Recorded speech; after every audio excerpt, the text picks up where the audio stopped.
is where we make our stand.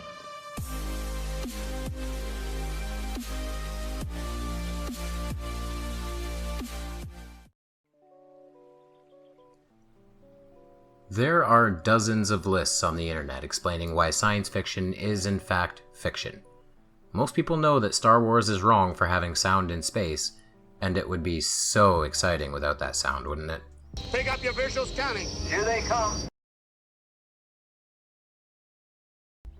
There are numerous obvious ways that science fiction gets around reality to make the plot work or to keep the story moving. However, today I'd like to attempt the opposite. I'd like to lean on the prefix of sci-fi and present to you a short list of a few times that sci-fi got it right. Number 1. Firefly. Possibly my all-time favorite show. I could go on and on about the beautiful tragedy that was Firefly and its brief, chaotic production schedule. In short, it was a sci-fi western crossover that followed a crew of criminals aboard a cargo vessel called Serenity in a futuristic yet frontier world. Let's see how much of its opening theme YouTube will let me play without getting copyright flagged. Yeah, that's about it. So how did Firefly get it right? In certain aspects of its depiction of space travel. First of all, it famously subverted the sound in space trope. In Firefly, there is no sound in space. Oh, mother, son of a... Full pressure.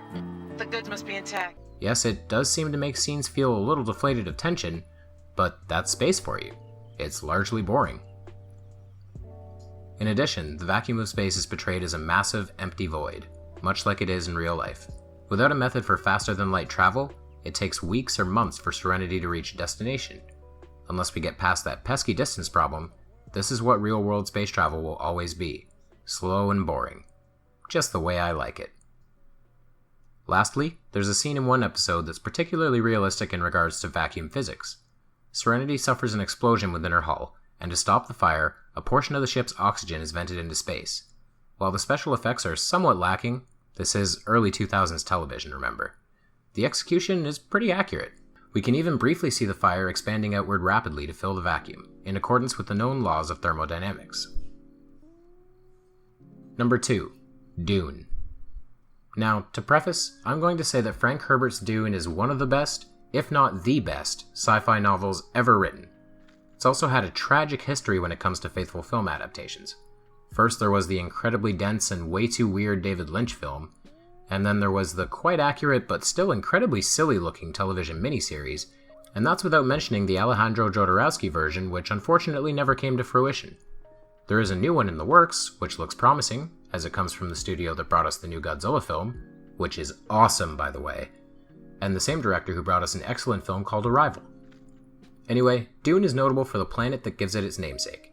It's been frequently remarked that the planets in Star Wars are physically impossible. A planet like Tatooine could never have a functioning ecology, nor could Hoth, or many others. However, the planet of Arrakis is actually theoretically possible. It achieves this using a term that I'm going to call sci-fi convenience magic. Its desert planet is sustained by stores of underground water that allow the only native life forms, being man, giant worms, and a few other small creatures, to survive. The only impossible part is the, spoiler alert, slightly unscientific recycling of water and spice by the giant sandworms. Number 3. Battlestar Galactica. Bet you didn't expect to find this on the list. Now, I'm not talking about the old cheesy 70s show, which is a lot of fun in its own right, but I'm more referring to the 2000s era reimagining directed by longtime Star Trek director Ronald D. Moore. This one followed the remaining people of the 12 colonies through space in a massive fleet, searching endlessly for a quasi-mythical 13th colony known as Earth.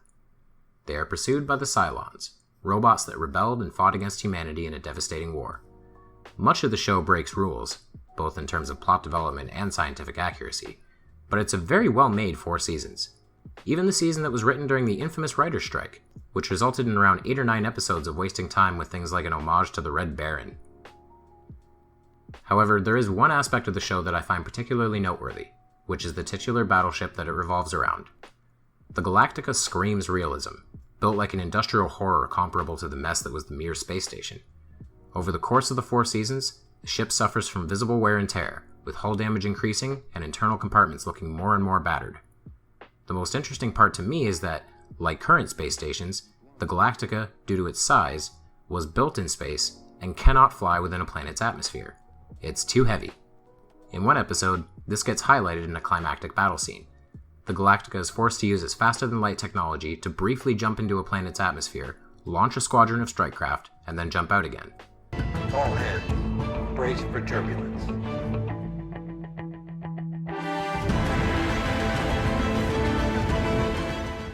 During this time, the ship literally falls like a rock, in accordance with the laws of gravity.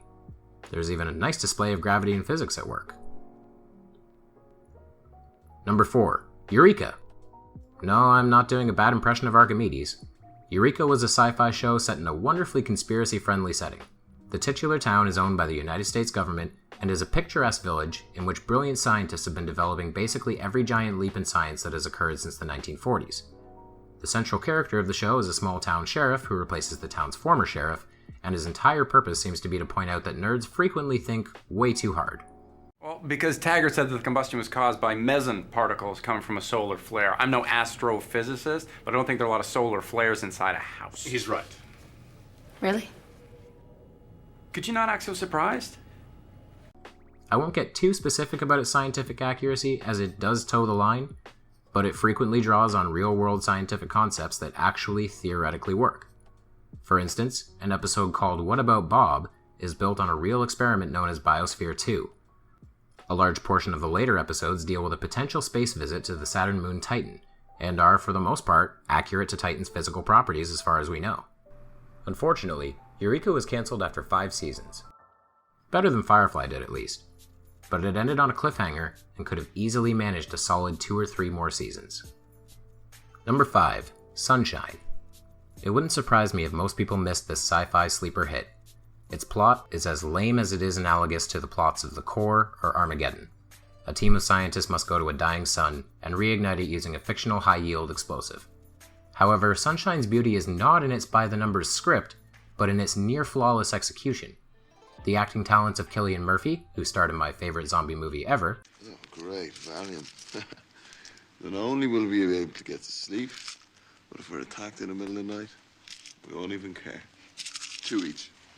As well as Chris Evans, Hiroyuki Sanada, and Cliff Curtis are on full display. The film subverts expectations by beginning halfway through the crew's journey, skipping the discovery of the conflict and the figuring out of the solution, and instead allowing for a more character-driven narrative. What the film gets right, for the most part, is the treatment of the vacuum of space and the realistic portrayal of the sun. Most notable are first, a scene that involves characters needing to launch themselves through the vacuum of space between 2 spacecraft with only thermal blankets for protection. Spending less than a minute in vacuum resulted in pretty much what you'd expect in reality.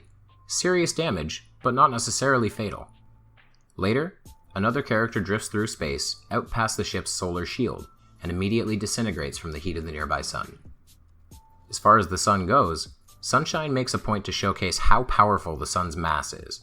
It's integrated into the plot numerous times. That's the problem right there. Between the boosters and the gravity of the sun, the velocity of the payload will become so great, space and time will become smeared together. Everything will distort, everything will be unquantifiable. Including one portion that I'm going to flag as a massive spoiler. Throughout the film's plot, Cillian Murphy's character has been having dreams about falling into the sun and touching its surface with his bare hands.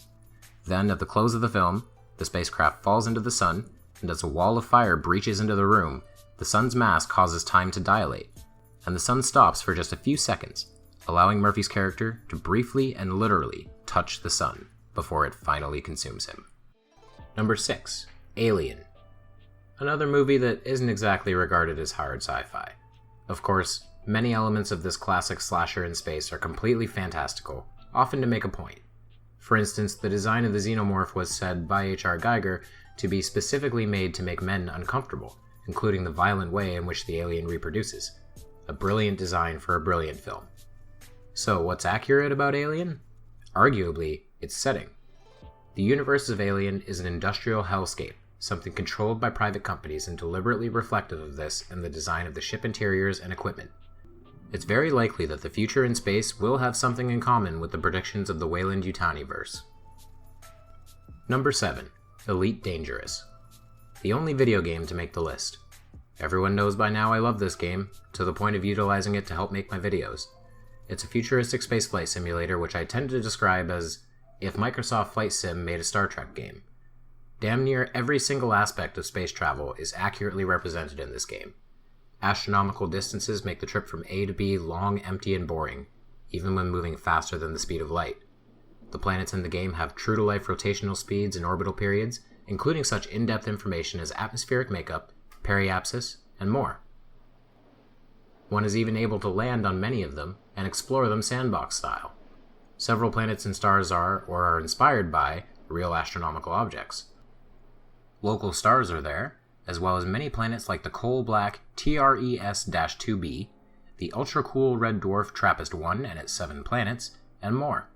There are black holes, which show remarkable gravitational lensing effects that are true to reality. Stars follow a path of realistic stellar evolution and placement, and one can even use it as a learning tool to find out more about why planets are where they are what color they are, and why they move the way they do. Perhaps the most daunting aspect of the game is its scale. This is a game about exploring the Milky Way galaxy in 1-to-1 scale. Every single theoretical star and planetary body in our entire galaxy is reachable. Granted, much of it is constructed through a random number generator, but there are in fact hundreds of billions of stars in the game, and an important aspect for many players has been a collective effort to map the galaxy as it exists in-game. This has included some amazing coordinated trips from Sol all the way to Beagle Point, on the opposite side of the galaxy. Just for kicks, let's close with something fun. I recently found a planet with a similar radius to that of the Earth, only about 100 kilometers smaller. Now, we all know that flat earthers love to complain about how they can't see the curve. Here's a freaking video game to show them why that is. So Flurfs, you tell me when you can see the curve. Landing gear retracted.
If you like this video, please give it a like. If you want to see more, please subscribe to my channel, which is Dead Kennedy in Space.